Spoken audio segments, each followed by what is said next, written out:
పాడైపోయినటువంటి ఎడారి. అలాంటి స్థితిలో ఆ భీకరమైన అరణ్యంలోనూ పాడైపోయిన ఎడారిలోనూ ఒక మనుష్యుడు ఉన్నాడంట.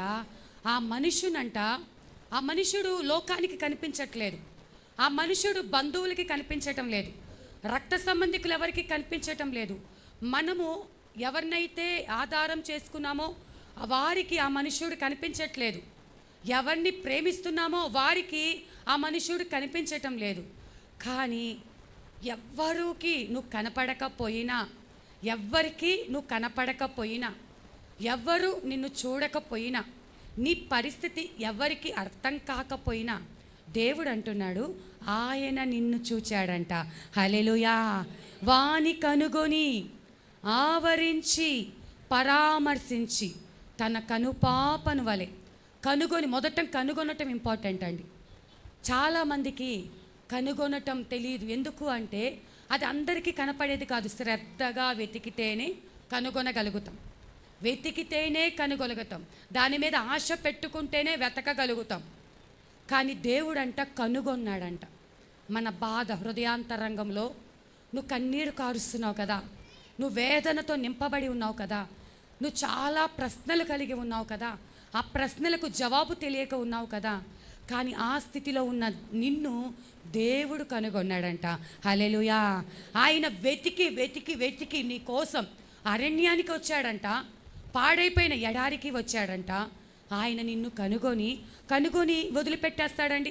ఏదోలో చూసి వదిలిపెట్టే దేవుడు కాదు. ఆవరించి దగ్గరికి తీసుకుని, ఆవరించటం అంటే దగ్గరికి తీసుకోవటం. కృంగిపోయి అలసిపోయి ఒకవేళ ఆ ఎడారిలో గనక మనం ఉన్నాం అనుకోండి, దప్పికవుతూ ఉంటుంది. ఆ ఇసుకలో కాళ్ళు పూడుకుపోతూ ఉంటే కాలు తీసి బరువుగా ఆ కాలు పైకెత్తి ఇంకొక అడుగు వేసి ఎవరన్నా నన్ను రక్షిస్తారా, ఎవరన్నా నన్ను కాపాడతారా అని వెతికి పడిపోయినటువంటి ఆ వ్యక్తి దగ్గరికి దేవుడు వచ్చి ఆ దేవుని నీడ ఆ వ్యక్తి మీద పడితే అది ఆవరించటం. హల్లెలూయా. ఆ వ్యక్తిని ఆవరించి లేపి ఆ సన్నిధి, ఆ ప్రజెన్స్, దేవుని యొక్క శక్తితో ఈ బిడ్డ ఎవరు? అలిసిపోయినవాడు. ఒక మనిషి వస్తే చాలు అనుకున్నాడు. ఏకంగా దేవాది దేవుడే దిగి వచ్చి ఉంటున్నాడు. హల్లెలూయా. ఆవరించటం మాత్రమే కాదు, చూసుకున్నట్లయితే పరామర్శించి అంటే ఏంటంటే ఎవరైనా బాగోపోతే వెళ్ళి పరామర్శించటం అంటారు. మన పరామర్శ ఎలా ఉంటుందంటే హాస్పిటల్లో ఉన్న వాళ్ళకి తులమో పలమో చేతికి ఇచ్చి ఒక 10 నిమిషాలు వాళ్ళ దగ్గర కూర్చొని చాలా ఇంపార్టెంట్ అంటే ఒక్కరోజు వారి దగ్గర ఉంటే చాలా గొప్ప సంగతి. అలా వెళ్ళి రావటాన్ని పరామర్శ అంటాం. కానీ దేవుడు పరామర్శిస్తే ఆయన ఎలా పలకరిస్తాడు, ఎలా పరామర్శిస్తాడు అన్నది మనం ముందు చూద్దాం. అయితే తన కనుపాపను వలె కాపాడిన ఇదే సందర్భం హోషేయ గ్రంథము 13వ అధ్యాయము. ఇదే సందర్భము హోషేయ గ్రంథం 13వ అధ్యాయము 5వ వచనం. మహా ఎండకు కాలిన అరణ్యములో నిన్ను స్నేహించిన వాడను నేనే. హోషేయ గ్రంథం 13వ అధ్యాయం 5వ వచనం, పేజీ నెంబర్ 751. మహా ఎండకు కాలిన అరణ్యములో నిన్ను స్నేహించిన వాడను నేనే. ఇక్కడ కూడా ఏముందంట? మహా ఎండకు కాలిపోతున్నటువంటి అరణ్యం మన కళ్ళ ముందు మనం ఇమాజిన్ చేసుకుంటే ఎన్నో సందర్భాల్లో ఈ లేఖనాన్ని మనం ధ్యానించుకున్నాం. భయంకరమైన ఎండలు. ఈరోజు పరిచర్య కోసం అక్కడికి వెళ్తుంటేనే మధ్యాహ్నం బాగా ఎండ ఉంది. ఏంటి ఇంకా మార్చి రానేలేదు, ఈ నెలలోని భయంకరమైన ఎండ ఉంది. అక్కడికి వెళ్తే ఇంకా రేకులు ఇంకా వేడి ఎక్కువగా ఉంది. ఈ టైం ఫిబ్రవరికే ఇలాగుంటే మహా ఎండలు అంటే కరెక్ట్గా ఏప్రిల్ ఎండింగ్, మే స్టార్టింగ్. భయంకరమైన ఎండలు. ఆ ఎండల్లో మిమ్మల్ని ప్రేమించే వారి దగ్గరికి వెళ్ళి, బాగా మీకు సహాయం చేసే వాళ్ళ దగ్గరికి వెళ్ళి మధ్యాహ్నం 1 గంటకి వెళ్ళి కొంచెం బయటకు వెళ్దాం రమ్మని పిలవండి. ఏమంటారు? ఈ ఎండక, ఈ 1 గంట అయింది, ఈ మిట్ట మధ్యాహ్నమా, బయటకు వెళ్తే ఇంకా కిందకు వచ్చేది లేదు, అక్కడే స్పృహ తప్పి పడిపోతాం. కావాలంటే పొద్దున వెళ్దాం, కావాలంటే సాయంకాలం వెళ్దాం. ఎంత ప్రేమించేవారైనా ఆ ఎండకు రావటానికి ధైర్యం చేయరు. మన కళ్ళ ముందు అనుకుందాం, మహా ఎండ, మంచి మే మాసంలో రోహిణి కార్త అంటారు, రోడ్లు పగిలిపోతాయంట ఎండకి. ఆ టైంలో ఒక అరణ్యాన్ని ఇమాజిన్ చేసుకుందాం. అరణ్యం అంట మామూలుగా ఒక చెట్టు కాలితేనే ఆ చెట్టు పక్కన నిలబడితే వేడి తగులుతుంది. కానీ ఇక్కడ ఏంటి, అరణ్యమంతా కాలిపోతుందంట, అరణ్యమంతా తగలబడిపోతుందంట. ఒక పక్కేమో బయట ఎండ మండిపోతూ ఉంది, ఇంకో పక్కేమో అరణ్యం కాలిపోతూ ఉంది. ఆ ఎండకి కాలిపోతున్న అరణ్యంలో ఒక బిడ్డ చిక్కుకుపోయాడంట. ఒక బిడ్డ చిక్కుకుపోయాడు. అయితే కేకలు పెడుతున్నాడు, ఏడుస్తున్నాడు, నన్ను కాపాడండి, అమ్మా నన్ను కాపాడు, నాన్న కాపాడు, అక్క కాపాడు, అన్న కాపాడు, ప్రేమించి మరి చివరి వరకు తోడుంటాన్న భార్యనైనా భర్తనైనా కాపాడు కాపాడు అని కేకలు పెడతంటే ఎవ్వరూ ధైర్యం చేసి అక్కడికి వెళ్ళట్లేదు. ఎండలకే భయపడతాము, ఎండలో కాలిపోతున్నా అరణ్యంలోకి ఎలా వెళ్తాము? ఎవ్వరూ ధైర్యం చేసి అడుగు వేయట్లా. చుట్టుపక్కల ఆ సరౌండింగ్స్ దగ్గరికి ఎక్కడికి వెళ్ళట్లేదు. ఆ వేడి శాఖ తగిలితేనే ఆ వేడికి మేము తట్టుకోలేమని. అలాంటి స్థితిలో గొంతు చీల్చుకొని నువ్వు మొర్ర పెడుతుంటే ఆ మొర్రంట ఈ యొక్క భూమిని దాటి ఆకాశమును దాటి పరలోకమున్న తండ్రి దగ్గరికి చేరిందంట. హల్లెలూయా. ఆ తండ్రి యొద్దకు చేరి ఆ తండ్రి నిన్ను చూశాడంట.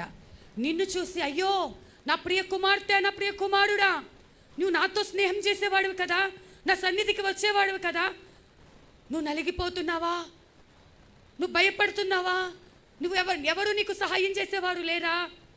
నీతో స్నేహం చేయటానికే నేను నీ దగ్గరికి దిగి వస్తున్నాను. హల్లెలూయా.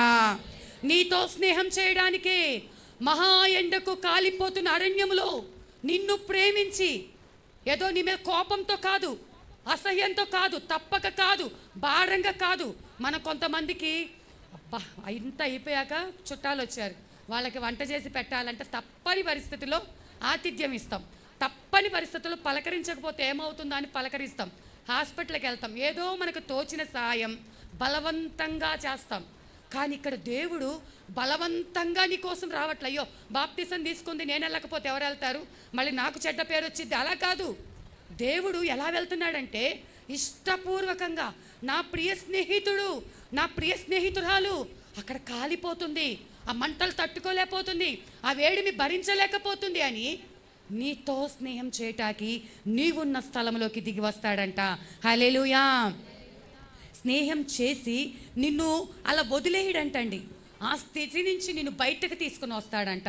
ఇప్పుడు ద్వితీయోపదేశ కాండం 32వ అధ్యాయంలో మళ్ళీ వద్దాం. ద్వితీయోపదేశ కాండం 32వ అధ్యాయంలో ఇక్కడ వ్రాయబడి ఉన్న మాట ఏంటి? అదే స్థలంలో ఉన్నటువంటి నిన్ను ఆయన కనుగొన్నాడు. అక్కడ మహా ఎండకు కాలిపోతున్న అరణ్యంలో మనిషిని కనుగొన్న దేవుడు ఇక్కడ కూడా కనుగొని ఆవరించి, ఆయన ఆవరిస్తే ఇశ్రాయేలు ప్రజలకు పగలు మేఘస్తంభము, రాత్రి అగ్నిస్తంభముగా ఉన్న దేవుడు మంటల్లో కాలిపోతున్న ఆయన దగ్గరికి ఈ దేవుడు వెళ్ళి ఆవరించగానే ఏమైపోయి ఉంటుంది? మొత్తం కూల్గా చల్లగా, ఏసీ కంటే ఎక్కువైన చల్లదనాన్ని. అప్పుడు ఆ మనిషి తప్పరిల్లుకొని, అప్పుడు ఆ మనిషి ఇప్పటిదాకా ఈ వేడిమి ఈ మంటలు తట్టుకోలేకపోయా, కానీ నా దేవుడు నా దగ్గరికి రాగానే ఎంత చల్లదనం. ఈ విషయాలు మీకు అర్థం అవ్వాలని నేను ఇలా చెప్తున్నాను. కానీ నిజముగానే మీరు సమస్యల్లో ఉన్నప్పుడు, కష్టాల్లో ఉన్నప్పుడు, నలిగిపోతూ ఉన్నప్పుడు, బాధల్లో, ఇరుకుల్లో, ఇబ్బందుల్లో ఎవరికి చెప్పుకోలేక బయటకు చెప్పుకుంటే పరువు పోతుంది. కొన్ని సంగతులు సేవకులు కూడా చెప్పుకుంటే ఏమనుకుంటారో, ఇంట్లో విషయాలు బయట చెప్పుకోవటం ఎలా అని కొన్ని విషయాలు నలిగిపోతూ ఉంటే దేవుడు అంటున్నాడు, ఒకవేళ విశ్వాసులకు చెప్పకపోయినా, సేవకులకు చెప్పకపోయినా, కానీ దేవుడికి నీ ప్రతి పరిస్థితి తెలుసు అంట. హల్లెలూయా. ప్రతి పరిస్థితి తెలిసి నీకున్నటువంటి ఆ యొక్క భయంకరమైన సిచ్యువేషన్లో ఆయన నీ దగ్గరకు వచ్చి ఆవరించి నిన్ను కనుగొనటమే కాదు, ఆవరించటమే కాదు, పరామర్శిస్తాడు. మరి ఆయన పరామర్శ ఎలా ఉంటుందంటే, లూకాసు వార్త 10వ అధ్యాయము, మంచి సమరయుని కథ మనకు తెలుసు కదండి. లూకాసు వార్త 10వ అధ్యాయము 34వ వచనం. అతనిని చూచి అతని మీద జాలిపడి దగ్గరికి పోయి నూనెయు ద్రాక్షారసమును పోసి అతని గాయములను కట్టి తన వాహనం మీద ఎక్కించి ఒక పూట కూళ్ళ వాని ఇంటికి తీసుకొని పోయి అతన్ని పరామర్శించెను. ఇక్కడ చూసుకుంటే దేవుడి పరామర్శ ఎలా ఉంటుందంటే, దేవుడు ముందు నిన్ను కనుగొన్నాడు, నిన్ను ఆవరించాడు, నిన్ను తన కంటికి కనుపాప వలె కాపాడాలని ఇప్పుడు నీవు పడి ఉన్న స్థలానికి ఆ దారిని పోతున్నటువంటి ఆ వ్యక్తి, మంచి సమరయుడు, గాయాల పాలయ్యి రోడ్డు పక్కన పడి ఉన్నాడంట. గాయాల పాలయ్యి ఇష్టం వచ్చినట్టు కొట్టేసి, ఇష్టం వచ్చినట్టు కొట్టి గాయాలు పాలు చేసి రక్తం కారిపోతూ ఉంది. ఎవరు కూడా దగ్గరికి వెళ్ళట్ల, మాకెందుకు వచ్చింది గోల అనుకొని, మళ్ళీ మా మీద ఎక్కడ కేసు అయిపోతుందో అనుకొని. కానీ అలాంటి వ్యక్తి దగ్గరికంట దేవుడు కనుగొని వచ్చాడంట. వచ్చి పరామర్శించడం ఏదో అంబులెన్స్కి ఫోన్ చేసి ఎక్కి పంపించడం కాదు. దేవుడు చేసేది ఎలా ఉంటుందంటే, ఆయన దగ్గరికి వెళ్ళాడు. ముందుగా ఎవరు దగ్గరికి వెళ్ళటానికి భయపడుతున్నారు, గాయాలు తగిలిన వ్యక్తి దగ్గరికి. కానీ మన దేవుడైతే దగ్గరికి వెళ్ళి అతని మీద జాలి పడ్డాడంట. జాలిపడి, మనం జాలి పడితే అది ఊరికే తాత్కాలికమైన జాలి, మనం అయ్యో పాపం అనుకుంటాం. కానీ ఒక గంట లేకపోతే ఒక రోజు గడిస్తే ఆ జాలి మనలో నుంచి పోతుంది. కానీ దేవుడు జాలి పడితే మన స్థితి మారే అంతవరకు, మన పరిస్థితి మారే అంతవరకు ఆయన జాలి మనకు ఉంటుందంట. దగ్గరికి పోయి నూనెయు ద్రాక్షారసమును పోసి అతని గాయములు కట్టి. మొదటిగా నూనె మరి పరిశుద్ధాత్మకు సాదృశ్యంగా ఉంది. పరిశుద్ధాత్మకు నీకు తగిలిన ఆ దెబ్బల నుంచి బయటపడాలి అంటే, నీ గాయములు కట్టబడాలి అంటే, ఒక గాయపడి ఏడుస్తూ ఒక కుమార్తె వచ్చి ఇక్కడ కూర్చుంది. ఇదిగో నీకు అలా చేస్తా ఇలా చేస్తానని ఏదేదో వాక్యం చెప్పేస్తే, వాళ్ళకున్న ఆ యొక్క బాధలో, ఆ కష్టంలో వాళ్ళకి ఎలా ఉంటుందంటే ఏమీ అర్థం కాదు. ముందుగా దేవుడు ఏం చేస్తాడంటే, గాయాలతో ఉన్న మనిషిని పరిశుద్ధులుగా మార్చాలనుకోడు, ముందు గాయాలు కట్టాలి అనుకుంటాడు. హల్లెలూయా. ముందు నీ గాయాలు మాన్పాలి అనుకుంటాడు. నీకు తగిలిన దెబ్బలు తగ్గించి ఆ తర్వాత పరిశుద్ధత ఏంటి, వాక్యం ఏంటి, ఆయన దగ్గరికి రావాలంటే నువ్వు ఎలా ఉండాలి, ఆ తర్వాత టర్మ్స్ అండ్ కండిషన్స్. మొదటగా గాయాలతో వచ్చిన నీకు ఇవన్నీ రూల్స్ రెగ్యులేషన్స్ ఉండవు. నూతనముగా దేవుని సన్నిధికి వచ్చిన ప్రతి ఒక్కరితో దేవుడు ఇదే రీతిగా నడుచుకుంటూ ఉంటాడు. దేవుడు ఇదే రీతిగా మరి మొదటగా నూనె, ఆయన యొక్క ఆత్మ కార్యాలు జరుగుతాయి. వ్యాధులతో వస్తారా, స్వస్థత కలుగుతుంది. అప్పులతో వస్తారా, విడుదల కలుగుతుంది. దేనికోసమైతే నువ్వు ఈ సన్నిధికి వచ్చి ప్రార్థిస్తున్నావో వెంటనే అద్భుతం. ఎందుకంటే దేవుడి ఆత్మకార్యం బలముగా అంత వేగంగా జరుగుతుంది. రెండవది ఏంటంటే ద్రాక్షారసము పోసి, మొదటగా ఆత్మతో నింపబడి ఆకర్షించబడిన నీకు తర్వాత ఏం కావాలంటే ఆయన రక్తంతో కడగబడాలి, నువ్వు పరిశుద్ధపరచబడాలి, లోకం నుంచి విడిపించబడాలి, నువ్వు బాప్తీసము తీసుకోవాలి. ఇవి ద్రాక్షారసంతో పోసి ముందు గాయాలు కట్టిన తర్వాత వాహనం మీద ఎక్కించి పూటకూళ్ళ వాని ఇంటికి తీసుకుపోయి అతన్ని పరామర్శించను. ఇందాక మీకు ఒక మాట నేను చెప్పాను, అదేంటి అంటే కొన్ని విషయాలు పరుగుపోతుంది అని మన ఎవ్వరికి చెప్పుకోలేము, బంధువులకి చెప్పుకోలేము, సేవకులకి చెప్పుకోలేము. కానీ ఇక్కడ గాయాలు పాలైనటువంటి వ్యక్తిని మరి మొదటగా ఆ యొక్క దేవుడు ఎక్కడికి తీసుకొచ్చాడంటే, ఆ మనుష్యుడు పూటకూళ్ళవాని ఇంటికి తీసుకొచ్చాడు.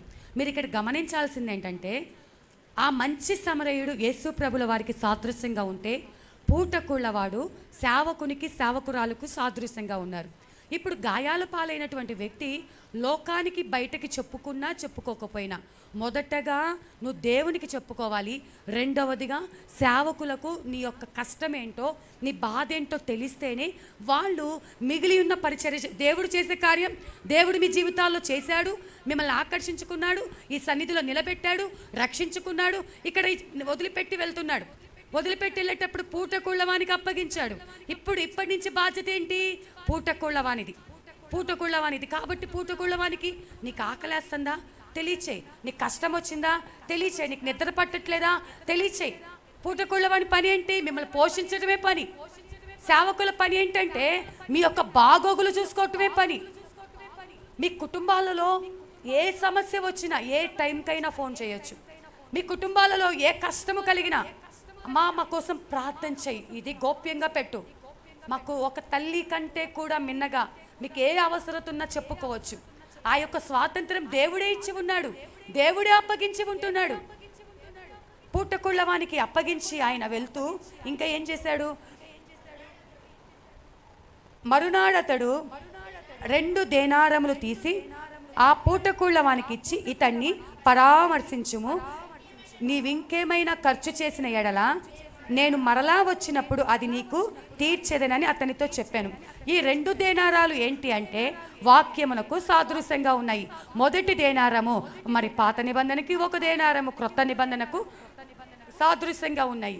అయితే నువ్వు ఇంకా ఖర్చు చేయాలి. ఈ వాక్యములతోనే కాదు, ఇంకా నువ్వు కష్టపడాలి, వారి కోసం ఉపవాసాలు ఉండాలి, నువ్వు వాళ్ళ ఇళ్ళ చుట్టూ తిరగాలి, వాళ్ళ దగ్గరికి వెళ్ళాలి, వాళ్ళ అవసరతలేంతో చూడాలి. ఇంకా ఇటు నువ్వు ఏదైనా పెట్టుబడి పెడితే అంటే వాళ్ళ కోసం నువ్వు తీసుకునే కేరింగ్ బట్టి నీకు కూడా ఫలం ఇవ్వబడుతుంది. ఆ ఫలం ఎప్పుడు అంటే నేను వచ్చినప్పుడు నీకు ఇస్తా అంటున్నాడు సేవకులకు. ఇప్పుడు మిమ్మల్ని పోషించినందుకు, మీ అందరినీ పోషించినందుకు మీరు మాకు ఈ లోక సంబంధముగా దేవునికి ఇచ్చినటువంటి కానుకల బట్టి మేము ఇక్కడ పోషించబడతాం సరే, కానీ అసలైన ఫలం ఇదే కాదు. కేవలం ఇక్కడ ఇచ్చే కానుకలు ఇదే కాదు. మేము కష్టపడిన దానికి కావలసినటువంటి ఫలము దేవుడంట పరలోకంలో మేము తిరిగి వెళ్ళినప్పుడు, ఆయన మళ్ళీ కలుసుకున్నప్పుడు రావాల్సినంత ఫలము మాకు ఇస్తాడంట. హల్లెలూయా. ఇప్పుడు సేవకుల్ని పక్కన పెడితే ఆ వ్యక్తి సంగతి, ఇప్పుడు మంచి సమరయుడు బాధ్యత తీసుకున్నాడు. గాయాల పాలైన ఆ వ్యక్తిని పైకి లేపి నూనె పోసి ద్రాక్షారసం పోసి కట్టి పుట్టకుళ్ళవానింటికి తెచ్చి గాయాలు మాన్పమని చెప్పి, ఒకవేళ నేను వచ్చేదాకా జాగ్రత్తగా చూసుకో, నేను వచ్చేదాకా ఏ అవసరమైనా నేను ఇస్తా అంటే బాధ్యత ఏంటి? గాయపడినది మొదలుకొని మళ్ళీ తిరిగి దేవుణ్ణి కలుసుకునేంత వరకు మీ బాధ్యత దేవునిదే. హల్లెలూయా. ఒక్కసారి ఆయన మిమ్మల్ని దగ్గరికి తీసుకున్నాడు, మళ్ళీ మిమ్మల్ని విడిచిపెట్టే దేవుడు కాదు ఆయన.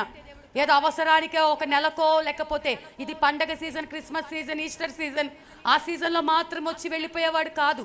నీ బాధ్యత తీసుకున్నాక నువ్వు మళ్ళీ తిరిగి బాగుపడి, నువ్వు పరిశుద్ధతలోకి నడిపించబడి, ఒక సమర్పణ జీవితం కలిగి నువ్వు మళ్ళీ దేవుని సన్నిధిలో ఆయన రాకడలో ఎత్తబడే అంత వరకు నీ బాధ్యత దేవునిది. ఆయన పరామర్శిస్తే అలా ఉంటుందండి.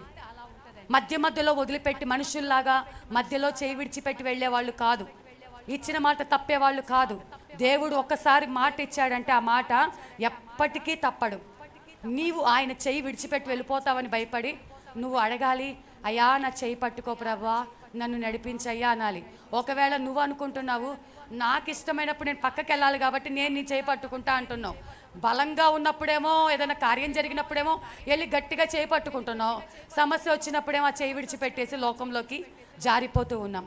కాబట్టి ఆయన మన చేయి పట్టుకుంటే మనకు క్షేమం, ఆయనకు మనం అప్పగించుకోవాలి.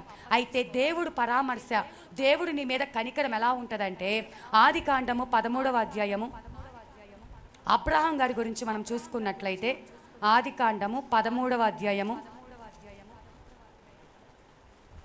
14వ వచనం. లోతు అబ్రామును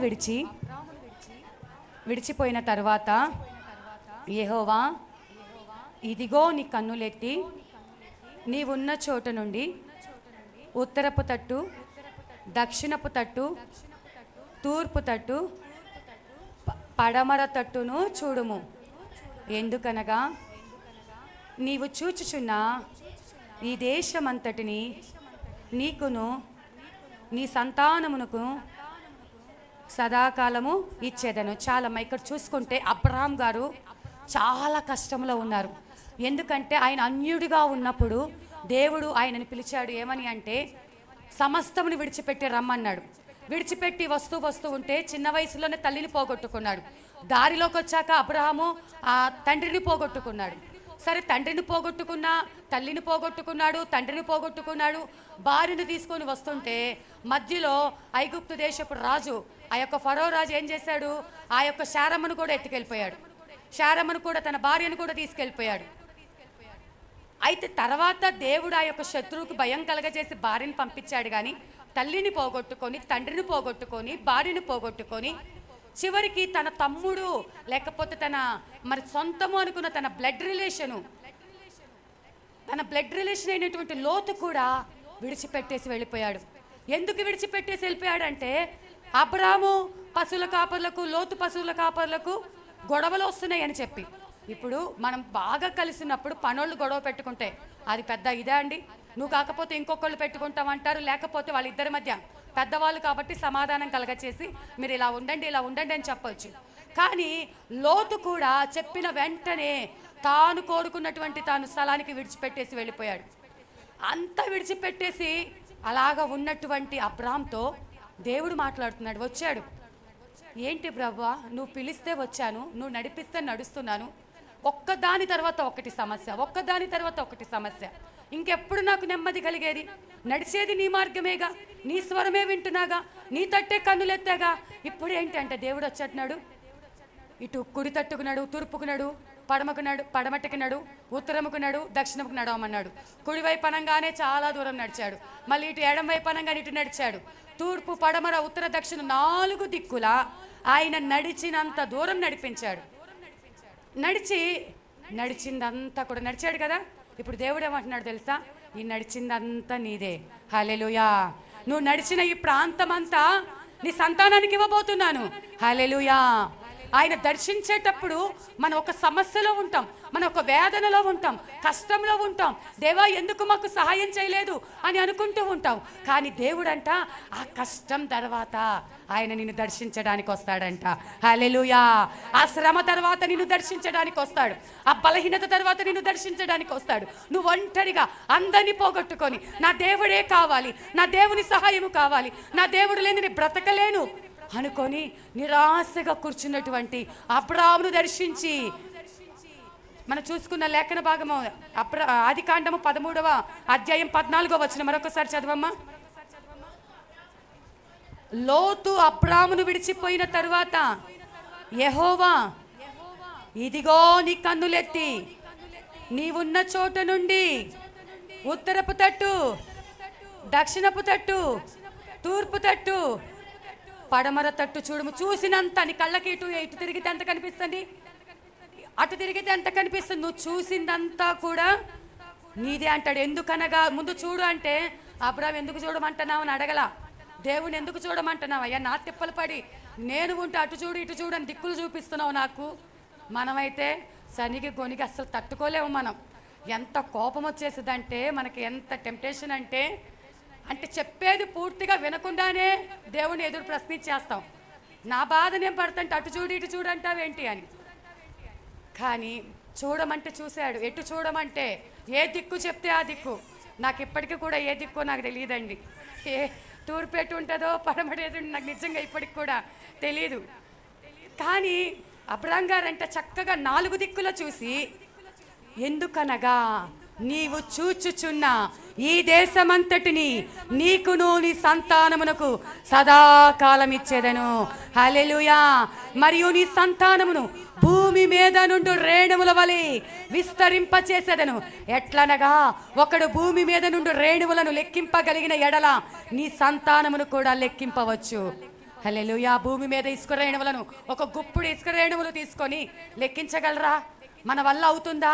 ఒంటరిగా తల్లిని, తండ్రిని, భార్యను, తమ్ముడిని అందరిని పోగొట్టుకొని ఒంటరిగా మిగిలిన అబ్రామ్తో దేవుడు మాట్లాడుతున్నాడు.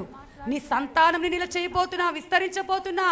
నీ సంతానాన్ని లెక్కించలేరు, అంత విస్తారంగా నేను చేయబోతున్నాను. మరి ఆయన చెప్పినప్పుడు దేవుడు యొక్క వాగ్దానాన్ని నమ్మాడు. అబ్రాము దేవుడి యొక్క వాగ్దానమును నమ్మాడు. ఇంకా చూసుకున్నట్లయితే మళ్ళీ చూద్దాం దేవుడి ఆశీర్వాదం ఎలా ఉందో. 15వ అధ్యాయము 5వ వచనం చదవండి అమ్మా.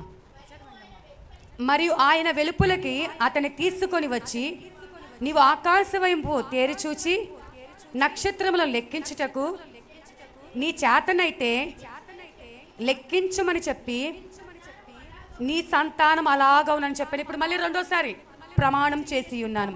ఇక్కడ యుద్ధం చేసి యుద్ధంలో విజయం పొందుకున్నటువంటి అబ్రాముకు కొన్ని కానుకలు ఇవ్వబడుతున్నాయి. ఆ కానుకలు తీసుకొని వెళ్తే, ఇప్పుడు ఆ కానుకలు తీసుకెళ్ళాను రాజు అంటే అంటున్నాడు, ఒకవేళ నీ కానుకలు తీసుకువెళ్తే నువ్వేమంటావు? అబ్రామును గొప్పవాడిగా ధనవంతుడిగా చేసింది నేనే కాబట్టి నాకొద్దు, నా దేవుడు నాకు ఆశీర్వాదం ఇస్తాడు, మరి దేవుని తోడని ప్రమాణం చేసి ఈ కానుకలు నాకేమి వద్దన్నాడు. కానుకలు వద్దనుకొని వెళ్ళినటువంటి అబ్రాముతో దేవుడు రెండోసారి మాట్లాడుతున్నాడు. ఇక్కడ దేవుడు మనతో మాట్లాడే మాట ఏంటంటే, నీవు దేవుని కోసం ఏదైతే త్యాగముగా విడిచిపెడుతున్నావో, వేటినైతే నష్టపరుచుకుంటున్నావో, వేటినైతే పెంటగా ఎంచుకున్నావో, నా దేవుడి కంటే నా దేవుడు నన్ను గొప్పవాడిని చేయాలి, అంతేగాని వాళ్ళు చేశారు వీళ్ళు చేశారని మనుషుల వైపు మనుషుల వైపు చెయ్యెత్తి చూపించడానికి కాదు, దేవుడే నన్ను ఒక ఉన్నతమైన స్థితిలో నిలబెడతాడని అబ్రాము నమ్మాడు. కాబట్టి వెళ్ళి అన్నిటిని వద్దు, ఆ యొక్క బంగారం వద్దు, ఆ యొక్క కానుకలు నాకొద్దు, ఆ డబ్బు నాకొద్దు, దేవుడు అనుకుంటే యెహోవా ఇచ్చు ఆశీర్వాదము ఐశ్వర్యం ఇచ్చును గాని నరుల కష్టార్జితము చేత ఆశీర్వాదం ఎక్కువ కాదు అని అబ్రాము నమ్మాడు. నన్ను ధనవంతుడి చెయ్యాలంటే దేవుడు చేయగలడు. వీళ్ళు ఇచ్చే కానుకలు నాకు అవసరం లేదు, ఈ మనుషులు ఇచ్చే కానుకలు నాకు అవసరం లేదు, దేవుడు నన్ను దీవించాలి, దేవుడు నన్ను ఆశీర్వదించాలి అనుకున్నాడు. అలా అనుకొని వెళ్ళాడు. ఇక్కడ వద్దు అనుకొని వెళ్ళాడు. అక్కడికి వెళ్ళంగానే దేవుడు ఏమంటున్నాడు, ఒకసారి నక్షత్రాలను లెక్క పెట్టు, మళ్ళీ రెండోసారి అంటున్నాడు నక్షత్రాలను లెక్క పెట్టు అని చెప్పి లెక్క పెట్టి నీ సంతానాన్ని అంత విస్తారముగా చేసేదని అనుకుంటున్నాడు. హల్లెలూయా. అదే ఆదికాండం 18వ అధ్యాయము 1వ వచనం చూసుకున్నట్లయితే, చదువమ్మా. మరియు మమ్రే దగ్గరనున్న సింధూర వనములో అబ్రహాము ఎండవేళ గుడారపు ద్వారమందు కూర్చొని ఉన్నప్పుడు యెహోవా అతనికి కనబడెను. ఇప్పుడు ఆగుతాం. మళ్ళీ ఏమైంది? మళ్ళీ దేవుడు కనిపించాడు. మళ్ళీ అబ్రహాంకి దేవుడు కనిపించాడు. ఇప్పుడు ఎందుకు కనిపించాడు అంటే, శారమ్మ ఏం చేసింది? అబ్రహామును తొందర పెట్టి, ఇక్కడే 2 సార్లు చెప్పాడా, ఆకాశ నక్షత్రాలు లెక్క పెట్టన్నాడు, ఇసుక రేణువులు లెక్క పెట్టన్నాడు, నువ్వు చూసిందల్లా నీకే ఇస్తానని చెప్పాడు. ఇన్ని వాగ్దానాలు ఇచ్చాడు కదా. ఇప్పుడు ఇన్ని వాగ్దానాలు పొందుకున్నటువంటి అబ్రాము తన భార్య తొందర పెడుతుంది, నాకు స్త్రీ ధర్మం ఉడికిపోయింది, నాకు ఇంకా పిల్లలు పుట్టరు, నా వల్ల కాదు అన్నప్పుడు అబ్రాము ఏం చెప్పాలి? మనకు దేవుడు వాగ్దానం ఇచ్చాడు, దేవుడు వాగ్దానం నెరవేరుతుంది, నువ్వు తొందరపడొద్దమ్మా, నువ్వు ఓపికగా ఉండమ్మా, ఇప్పటిదాకా మేలులు చేసిన దేవుడు ఇక మీదట చేస్తాడని చెప్పాలి కదా. కానీ శారమ్మ చెప్పిన మాట విని, ఆ మాట విని ఏం చేశాడు? హాగరును పెళ్లి చేసుకున్నాడు.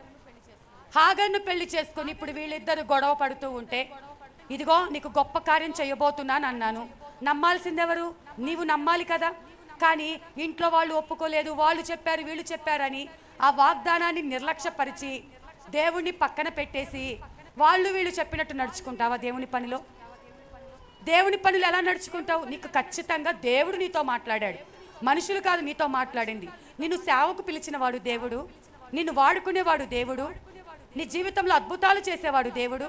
కాకపోతే అది ఆలస్యం కావచ్చు, కానీ ఖచ్చితంగా దేవుడి మాట నెరవేర్చబడుతుంది. అప్పటికే అన్నిసార్లు ప్రత్యక్షమై చెప్పాడు కదా. మరి ఇప్పుడు ఎందుకు మరి తొందరపడి పెళ్లి చేసుకున్నాడు? ఇప్పుడు దేవుడు ఇంకా మౌనంగా ఉన్నాడు, మాట్లాడలేదు.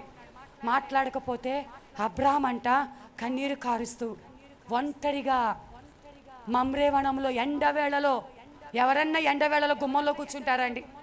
ఎండవేళలో గుమ్మంలో కూర్చుంటారా? గుమ్మంలో కూర్చోవాలంటే ఉదయమో సాయంత్రమో కూర్చుంటారు. ఎండవేళలో ఒక్కడే కూర్చున్నాడంట.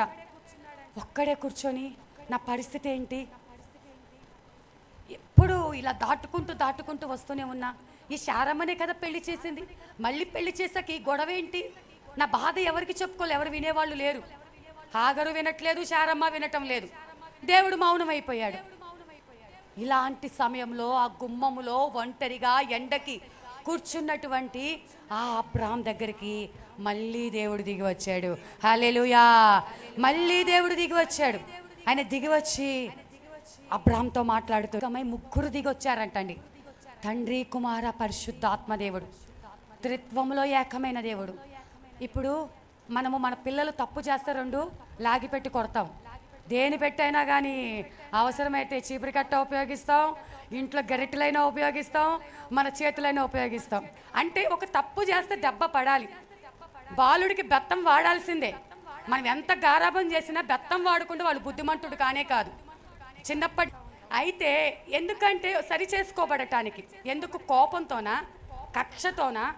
ఎందుకు అంటే ఆ చిన్న మిస్టేక్ కూడా ఉండకూడదు. ఎక్కడ తొలగిపోతాడో, ఎక్కడ దూరం అయిపోతాడో, ఎక్కడ లోకంలో కలిసిపోతాడో, ఎక్కడ శ్రమలకు అప్పగించబడతాడో అని పిల్లల మీద భారం. ఇప్పుడు అబ్రాహాం మీద కూడా సేమ్ తండ్రి ప్రేమ అదే. నువ్వు చెప్పిన నేను ఆల్రెడీ అటు చూపించా, ఇటు చూపించాను, ఆకాశ నక్షత్రాలు చూపించా, ఇసుక రేణువులు లెక్క పెట్టమన్నా, ఇన్ని వాగ్దానాలు నీకు ఇచ్చాక నువ్వు మళ్ళీ అలా పెళ్లి చేసుకున్నావు. నీ భార్య చెప్తే నువ్వు వింటావా? సైలెంట్ అయిపోయాడు. కోపం వచ్చేసింది దేవునికి. కానీ మన దేవుడు ఎవరంటే కోపించుచునే వాత్సల్యత చూపే దేవుడు. హల్లెలూయా. నేను దెబ్బ కొట్టేది, ఒక దెబ్బ కొడితే అంతకంటే ఎక్కువగా దగ్గరకు తీసుకుంటాడు. తల్లిదండ్రులు అంతే కదండి, ఇష్టం వచ్చినట్టు కొట్టి. చిన్నప్పుడు మా అమ్మగారికి నాకైతే కొంచెం గుర్తుంది. మా అమ్మగారికి సినిమాలు పిచ్చంటండి.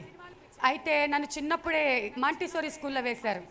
మాంటిసోరీ స్కూల్లో చాలా సీటు దొరకటం చాలా కష్టం అంట. నాకు 3 ఏళ్ల వయసులోనే మాంటిసోరీ స్కూల్లో వేశారంట. పడవ ఎక్కించి దాటించి స్కూల్లో వదిలిపెట్టేది. అయితే నేను స్కూల్కి వెళ్ళనని ఏడుస్తుంటే మా అమ్మకు కోపం వచ్చంట. ఆ 3 ఏళ్ల వయసులోనే ఎర్రగా ఒక గరిటె కాల్చి నాకు వాత పెట్టారు. ఇప్పటికి కూడా మచ్చ ఉంది. మా అమ్మగారు లేరు కానీ మచ్చ అయితే ఉంది. వాత పెట్టేసరికి మరి ఇంకా మొత్తము బొబ్బ, ఇలాగ తోలు ఇలాగ బొబ్బ వచ్చేసింది, పుండులాగా మార్చబడింది. ఆ యొక్క దాంతో ఆ బొబ్బతోనే కింద పద పెట్టేసింది. ఆ పెట్టేసిన వాత బొబ్బ పొంగిపోయి ఉంది. ఇప్పుడు మళ్ళీ నన్ను ఎత్తుకొని సినిమాకి తీసుకొని వెళ్ళిందంట. సినిమాకి తీసుకెళ్ళి ఆ గాయం మనట కొన్ని నెలలు పడితే మా మామయ్య వాళ్ళు ఆ పెట్టడం ఎందుకు, ఆ తిప్పలు ఎందుకు, ఆ కోపం ఎందుకంటే స్కూల్కి వెళ్ళాలి, ఇంకెప్పుడు స్కూల్ మానేస్తానని అనకూడదు, స్కూల్ మానేస్తానని అనకూడదని దెబ్బకు భయం పెట్టారు. మా అమ్మకి నేనంటే పడదంటారా, నా మీద ఇష్టం లేదంటారా? కానీ దేవుడు కూడా కొన్ని సమయాలలో మనకు శ్రమలకు అనుమతిస్తాడు. కొన్ని సమయాలకు చూసి చూడనట్లా ఉంటాడు. నువ్వెంత కేకలు పెట్టినా నీ దగ్గరికి రానట్టుగానే, నీకు సహాయం చేయనట్టుగానే, నీ ప్రార్థన విననట్టుగానే, నీకు కష్టంగానే నువ్వు తల్లడిల్లిపోతూ ఉంటావు. గొంతు జించుకొని కేకలు పెట్టి గుండెలు బాదుకొని, ఏంటి ప్రభువా జవాబు రావట్లేదు, ఏంటి ప్రభువా జవాబు రావట్లేదు. నువ్వంతా కూడా మౌనంగా ఉన్నాడు అంటే ఇంకా రెండోసారి నీకు ఆన్సర్ రాబోతుంది, ఆశీర్వాదం. ఆయన దగ్గరకు వచ్చాడు అనుకోండి, కొట్టిన మా అమ్మ నేను అనుకుంటున్నాను, నాకైతే గుర్తులేదు కానీ అయ్యో మా అమ్మాయికి పెట్టానని నన్ను ముద్దులు పెట్టుకొని ఉంటుంది, నన్ను దగ్గరికి తీసుకొని ఉంటుంది. అలాగే దేవుడంట మనకు ఒక శిక్ష విధించిన తరువాత, మనం సరిచేయబడిన తరువాత అంతే ప్రేమగా ఇంకా దగ్గరగా తీసుకుంటాడంట. ఇంకా ప్రేమ పొంగిపోతుందంట. తల్లి కంటే తండ్రి కంటే మిన్నైన ప్రేమ. నువ్వు కన్నీరు కార్చావుగా, అయ్యో ఏడ్చి గొంతారిపోయింది, మనమే కొడతాము, మనమే నీళ్లు దాపిస్తాం, మనమే బతివులాడతాం. గాయం ఆయన అంటున్నాడు కదా, గాయం చేసేవాడిని నేనే, ఆ గాయం కట్టేవాడిని కూడా నేనే. ఎందుకు అంటే గాయాలతో ఉన్నా పర్లేదు కానీ నువ్వు ఆరోగ్యంగా ఉండి ఎక్కడ నరకానికి వెళ్ళిపోతావని దేవుడు బాధ. ఆరోగ్యంగా ఉండి అన్ని సఫిషియెంట్గా నీకు అన్ని సమకూర్చగలడు దేవుడు. ఒక్క మాట అనుకుంటే ఇప్పటికిప్పుడు మీకు అన్ని ఇళ్ళు ఇచ్చేయగలడు, డబ్బులు ఇచ్చేయగలడు, ఏదైనా చేయగలడు. కానీ అవన్నీ ఇస్తే మీరు మాట వినరని, నేను మాట విననని దేవునికి తెలుసు. నాకెప్పుడు ఏదో ఒక బలహీనత ఉంటుంది. కానీ పౌలు గారిలాగా ముళ్ళు నా లోపల అలా ఉండాలి, ఏదో ఒక బలహీనత. అన్ని ఆరోగ్యం ఉందనుకోండి, నేను అస్సలు దేవుడు మాట విననని దేవుడు నాకు అలా ముళ్ళు ఎప్పటికప్పుడు పైకి లెగుస్తుంటే ఒక మొట్టికాయ వేసి కూర్చో, ఎక్కడ కూర్చుంటావాడు కూర్చో, నీ చెప్పినట్టుగా విను, నీ ఆలోచన కాదు, నీ సొంత నిర్ణయాలు కాదు, నీ పెత్తనం కాదు, నేను చెప్పినట్టుగా వెళ్ళమంటే వెళ్ళు, కూర్చోమంటే కూర్చో. ఏది చెప్తే అన్నిటికీ నువ్వు తల్లి తండ్రి చెప్పిన మాట విన్నట్టుగా, అంతకంటే శ్రేష్టమైన దేవుడు మాట వింటేనే నీకు ఆశీర్వాదం. హల్లెలూయా. అలా కన్నీరు కారుస్తున్న నిన్ను మరీ ఎక్కువగా దేవుడు ప్రేమిస్తాడు. ఈ రాత్రికాల సమయంలో అబ్రామును వాగ్దానం ఇచ్చాడు. అబ్రాముకు ఎన్నో ఆశీర్వాదాలు ఇచ్చి ఉంటున్నాడు. అయినప్పటికీ అబ్రాము కొన్ని సమయాలలో ఇష్టంగా ఉన్నాడు, కొన్ని సమయాలలో ఒంటరిగా. మొదటే ఒంటరిగా ఉన్నాడు, అందరినీ పోగొట్టుకొని ఒంటరిగా మిగిలాడు. దేవుడు ఏమన్నాడు, అటు ఇటు 4 దిక్కులు చూపించి ఇదంతా నీదే అన్నాడు. రెండోసారి కానుకలు వద్దు, నేను దేవుని కోసం రోషంగా నిలబడ్డాను, నా దేవుడికే ఆయన నామమే హెచ్చించబడాలి అనుకున్నాడు. వదిలేసి వచ్చిన దానికి మళ్ళీ దేవుడు ఏమన్నాడు, నా ప్రియ కుమారుడా, నా కోసం వాటన్నిటిని పెంటగా ఎంచుకున్నావు కదా, నా కోసం అన్నీ విడిచిపెట్టావు కదా, ఇదిగో ఇంకొకసారి నీకు నీ సంతానము ఆకాశ నక్షత్రాలు చేస్తానా అన్నాడు. ఇన్ని చేసిన దేవుడి దగ్గర లాస్ట్కి వచ్చేసరికి సొంత పెత్తనం చేయటం మొదలు పెట్టాడు, సొంత ఆలోచన చేయటం. దేవుడు మీ అందరికీ ఇచ్చిన వాగ్దానము ఖచ్చితంగా నెరవేర్చబడుతుంది. ఆమేన్, హల్లెలూయా.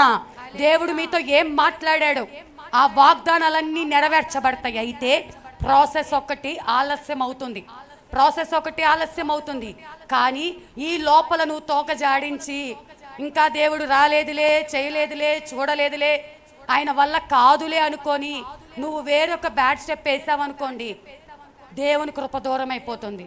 దూరమైనా విడిచిపెట్టడు, మళ్ళీ 2 దెబ్బలు వేసి ఇంతకంటే 4 శ్రమలు అనుమతించి మళ్ళీ దగ్గరికి తీసుకొచ్చి మళ్ళీ నీకు బుద్ధి చెప్పి ఆ మార్గంలో నడిపిస్తాడు.